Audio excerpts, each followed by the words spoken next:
Assalamualaikum warahmatullahi wabarakatuh. Hai, selamat datang kembali di channel Kuliah-Kuliahan, ruang pelarian di mana kalian bisa belajar banyak hal. Di segmen akuntansi manajemen kali ini, di pertemuan ke-14, kita akan membahas seputar pengungkapan kinerja. Nah, kira-kira seperti apa pembahasannya? Mari kita simak bersama-sama.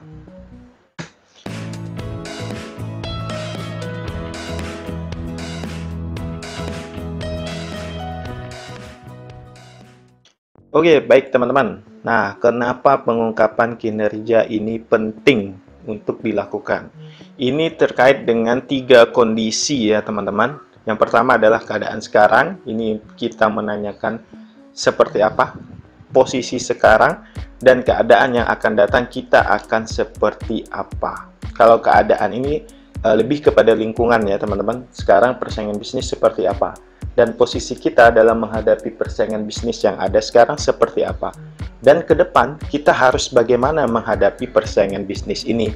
Nah, salah satu pengukuran kinerja itu dapat dilakukan dengan cara balance scorecard atau BSC atau kartu keseimbangan kalau kita terjemahkan dalam bahasa Indonesia. Nah, balance ini artinya itu berimbang teman-teman.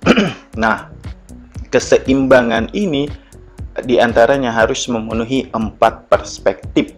Yang pertama, perspektif keuangan, financial. Jadi, dalam pengukuran kinerja ini, yang pertama kita ukur adalah keuangan. Keuangan kita seperti apa nih saat ini? Perspektif pelanggan atau customer.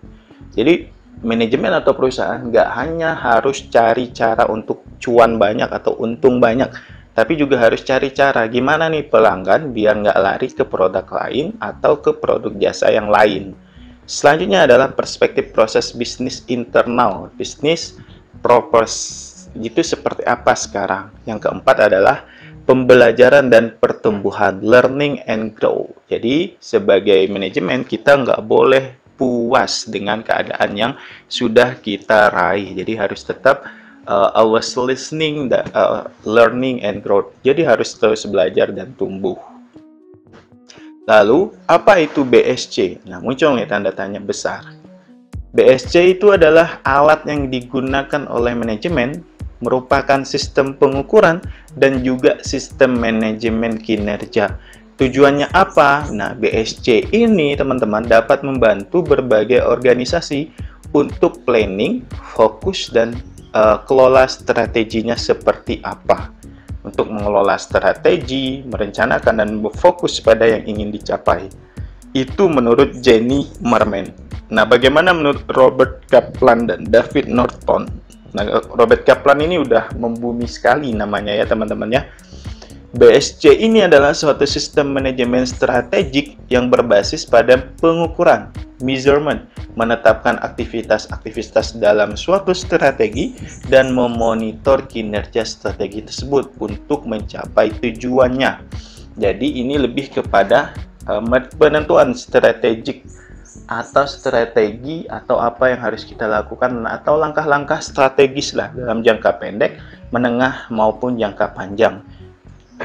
Nah, menurut Kaplan ini teman-teman, langkah-langkah tadi harus terus dimonitor agar apa yang menjadi tujuan itu dapat tercapai. BSC dan pengukuran kinerja, apa hubungannya kira-kira? Hubungannya satu, pengukuran kinerja merupakan salah satu faktor penting dalam perusahaan atau organisasi. Selain digunakan untuk menilai keberhasilan, organisasi juga digunakan untuk menentukan sistem imbalan. Nah, ini kira-kira karyawan kita mau kita kasih bonus berapa nih tahun ini, gitu teman-teman. Yang kedua, BSC tidak hanya sekedar alat pengukur kinerja, tetapi merupakan bentuk transformasi strategik kepada seluruh tingkatan dalam organisasi. Yang ketiga, pengukuran kinerja yang komprehensif, tidak hanya ukuran keuangan, tetapi juga penggabungan ukuran-ukuran keuangan dan non-keuangan sehingga organisasi dapat berjalan dengan baik. Jadi, BSC is not about finansial saja, tapi juga non-finansial.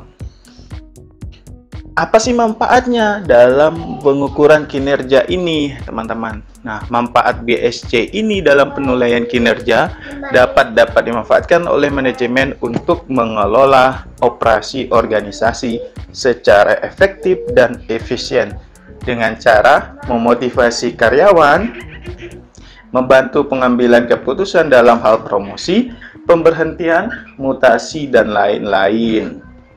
Mengidentifikasi pengembangan dan kebutuhan diklat karyawan, menyediakan umpan balik bagi karyawan, dan menjadi dasar bagi pemberian reward maupun punishment. Nah, banyak sekali ya teman-teman manfaat yang bisa kita peroleh ketika kita menggunakan BSC ini. Mengapa BSC relevan dan penting dan menjadi kebutuhan kita, teman-teman, dalam sebuah perusahaan? Tantangan dunia abad 22 atau 2021 ini, teman-teman, mayoritas organisasi, apalagi birokrasi, itu ditentukan oleh faktor-faktor non-keuangan, lebih pada fleksibel. Apalagi kita kemarin sudah mengalami itu ya kejadian, teman-teman, masa pandemi itu, sehingga sangat mengganggu proses bisnis. Faktor non-keuangan ini menjadi penentu kinerja keuangan dan nilai-nilai pelanggan. Oke, ini jelas banget ketika pandemi kemarin. Banyak sekali perusahaan yang tiba-tiba rugi, harus merumahkan banyak karyawan, harus kehilangan pelanggan, dan lain-lain. Nah, BSC dan Mantra ini, what we want to be, what we have to do, what are we know, where should we go, how do we get there, dan do we succeed. Ini terkait dengan visi misi, kebijakan program, analisis lingkungan strategik, tujuan dan sasaran, strategi rencana anggaran, dan pengukuran kinerja serta evaluasi. Nah, ini kalau kita lakukan, teman-teman, yakin manajemen akan sukses dalam pengelolaan usahanya. Oke teman-teman, demikian penjelasan saya kali ini. Mudah-mudahan bisa menjawab keingintahuan dari teman-teman semuanya. Sampai bertemu lagi di video-video saya selanjutnya. Jangan lupa like, komen, dan subscribe, serta share agar yang lain bisa tahu.